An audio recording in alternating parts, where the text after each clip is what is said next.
नमस्कार, मैं मोहम्मद आसिफ और आप देख रहे हैं एसपीएन 9 न्यूज। आजाद भारत के इतिहास में ये महापंचायत एक ऐसा पंचायत होगा जो पूरे इतिहास में दर्ज किया जाएगा, मोदी सरकार के राज में दर्ज किया जाएगा, जो मुजफ्फरनगर में आज हो रहा है। प्रियंका गांधी ने इस पर ट्वीट किया और कहा है कि ये सरकार जिसके पास अहंकार है, जो खत्म नहीं हो रही, जो घट नहीं रही है, लेकिन इस पंचायत से, इस महापंचायत से कहीं ना कहीं मोदी या योगी सरकार की अहंकार थोड़ी कम होगी।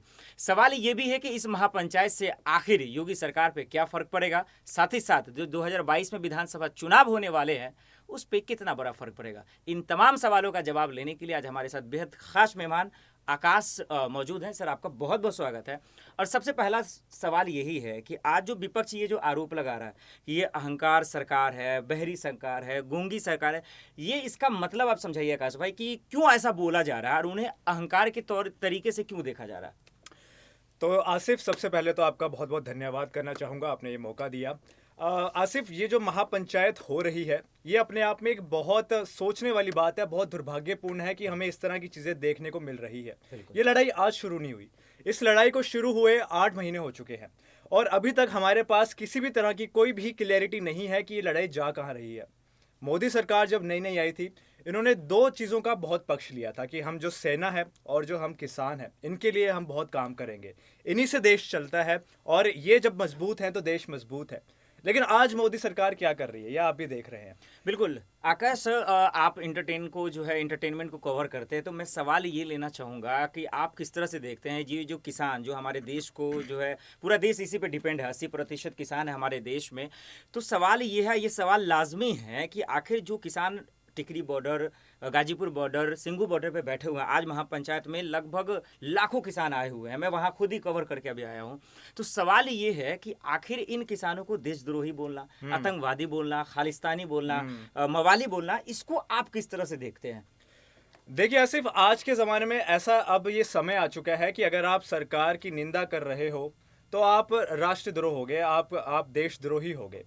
और ये बहुत गलत इसलिए भी हो जाता है क्योंकि अब ये किसानों को भी इस तरह के नाम देने शुरू हो गए, किसानों को भी इन्होंने इस तरह के टैग देना शुरू कर दिया, जबकि किसान तो इस देश की जो नींव है उन्होंने खड़ी करके रखी हुई है। आप भी ये बात जानते होंगे कि अभी जब लॉकडाउन हुआ, हमारे सारे सेक्टर ठप थे, फिर चाहे हम सर्विस सेक्टर की बात करें या हम अपनी मैन्युफैक्चरिंग सेक्टर की बात करें, कोई भी सेक्टर जो था वो प्लस में भी नहीं था, सारे माइनस में चल रहे थे। लेकिन एक एग्रीकल्चर ही ऐसा एक सेक्टर था जिसकी वजह से हमारी थोड़ी बहुत जीडीपी चलती रही, देश का कामकाज चलता रहा।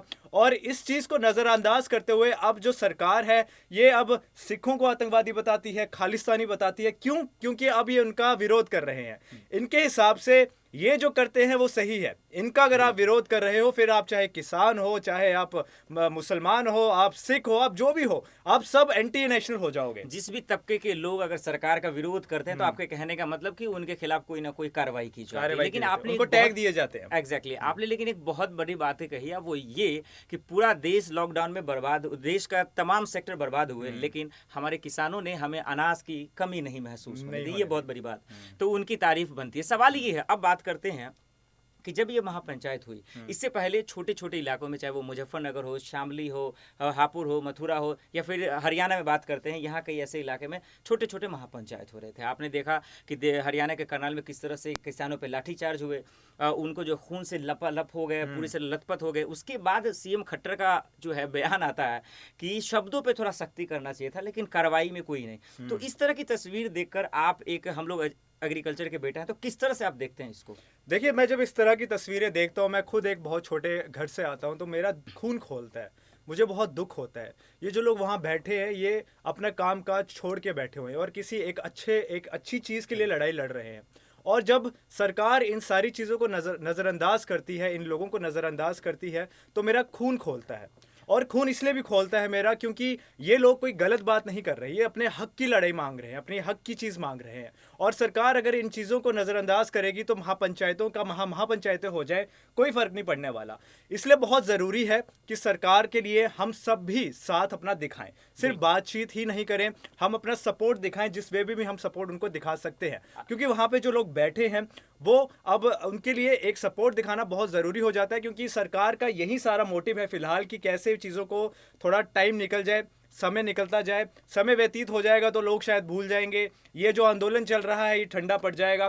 तो ये चीज़ ना हो, इसके लिए बहुत ज़रूरी है कि हम सब सिर्फ बात ही नहीं करें, इसको लेकर कुछ एक्शन ले, सपोर्ट दिखाएं। रास्ता कोई ऐसा निकले, मतलब जी। इस मसले का कोई ना कोई हल निकल जाए जिससे ये तमाम किसान अपने घर चले जाएं जो लोग अपने घर से दूर है। यही वजह, यहीं से एक सवाल लेते हैं। किसानों ने कहा था कि जब तक ये काले कानूनों की वापसी नहीं तब तक घर वापसी नहीं। तो अब सवाल ये है कि इसमें कई विपक्ष के नेता आए, बॉर्डर पे आए, कई किसान नेता से मुलाकात की। उसके बाद बीजेपी ने ये हमला किया कि अब जो किसान है ये राजनीति कर रहे हैं, ये जो आंदोलन है ये राजनीतिक हो गया। तो क्या आपको लगता है कि विपक्ष के आने से, चाहे वो राहुल गांधी हो या यशवंत सिन्हा हो, ममता बनर्जी हो या तमाम कोई नेता विपक्ष का जो भी बड़ा लीडर हो, तो आने से आपको लगता है कि किसानों का वो सपोर्ट कर रहे हैं या वाकई में वो भी राजनीति कर रहे हैं जो भारतीय जनता पार्टी इल्जाम लगा रही है? आप किस तरह से देख रहे हैं? देखिए, इस चीज को मैं दो चीजों में बताना चाहूंगा। एक तो देखो, हर चीज आज के समय में राजनीतिक हो जाती है, पॉलिटिकल हर चीज को बना दिया जाता है, और ये मुद्दा पॉलिटिकल ना हो ऐसा हो ही नहीं सकता। ठीक है, सब हर कोई इंसान अपनी रोटी सेकने में लगेगा, फिर वो चाहे सरकार की बात हो या विपक्ष की बात हो, हर कोई कोशिश करेगा कि कैसे अपने नंबर बढ़ा लिए जाए कुछ करके और अगले को जो है थोड़ा सा नीचा दिखाया जाए, वो बात अलग हो गई। लेकिन बड़ी बात जो इसमें है कि जो ये लड़ाई चल रही है, जिस मुद्दे पे चल रही है, जिस वजह से चल रही है, वो सही है। हमें ये समझना होगा पार्टी इसको कौन सी सपोर्ट कर रही है, कौन सी नहीं कर रही है, वो बात की बात ये एक मतलब अलग, बड़ी चीज ये है कि हाँ। जो ये लड़ाई है ये किस वजह से है, किन लोगों की है, क्यों है, वो समझना बहुत जरूरी है। और उसको लेकर हमारी मीडिया बहुत सारी बातें बना देती है, लेकिन एक समझदार इंसान जानता है कि ये लड़ाई बहुत जरूरी है, और इस लड़ाई की जो नींव है वो अगर स्ट्रांग नहीं होगी तो ये लड़ाई हम हार भी सकते हैं। और इसी वजह से जो पार्टीज इनका सपोर्ट कर रही है उनका सपोर्ट करना जरूरी है, क्योंकि वो एक सही चीज को सपोर्ट कर रही है, ताकि चाहे उनकी मंशा जो भी हो। मंशा जो भी, बिल्कुल हाँ, ये इसमें कोई शक नहीं, आपने बिल्कुल सही कहा। लेकिन सवाल यहीं से आता है कि इसी वजह से जब राजनीति हुआ ये, तो थोड़ा सा जो किसानों का जो आंदोलन है वो थोड़ा कमजोर हुआ बीच में। लेकिन उसके बाद किसानों ने फिर से एक बार अब इसमें दम झोंकने के लिए जो है महापंचायतें की। लेकिन जब यूपी में ये पंचायत महापंचायत हो रही है, यूपी के मुजफ्फरनगर में, तो अब सवाल उठ रहा है कि इससे जो है यूपी में विधानसभा चुनाव होने 2022 में, तो अब पार्टियों को अगर फायदा मिलेगा तो किस पार्टी को मिलेगा? क्या सीएम योगी सरकार को इसका नुकसान अब भुगतना पड़ेगा? अगर पड़ेगा तो कैसे? लेकिन अगर फायदा होगा तो किस पार्टी को? क्या वो कांग्रेस है या सपा है या बसपा है या भारतीय जनता पार्टी? आपको क्या लगता है, क्या इससे कोई चुनाव पे कोई फर्क पड़ेगा? पड़ेगा तो किस पार्टी को पड़ेगा? देखिए, चुनाव पे कितना फर्क पड़ेगा ये कहना थोड़ा सा मुश्किल है, क्योंकि जो बीजेपी है उन्होंने भी अपनी तरफ से पूरी जोर लगा दिया। उन्होंने इसको कैसा नैरेटिव देना है, इसको किस तरह की शक्ल देनी है, और यूपी में मुझे लगता नहीं है कि इस आंदोलन का कोई खास असर पड़ेगा। यूपी में अगर बात करें योगी सरकार की, तो योगी सरकार को लेकर इस आंदोलन से कोई खास फर्क मेरे हिसाब से नहीं पड़ने वाला है। हालांकि इन जनरल अगर मैं बात करूं तो इस आंदोलन की वजह से बीजेपी को कई मायनों में नुकसान जरूर हुए होंगे। लोगों की जो थोड़ी बहुत इमेज थी बीजेपी को लेकर वो बिल्कुल बिगड़ी है।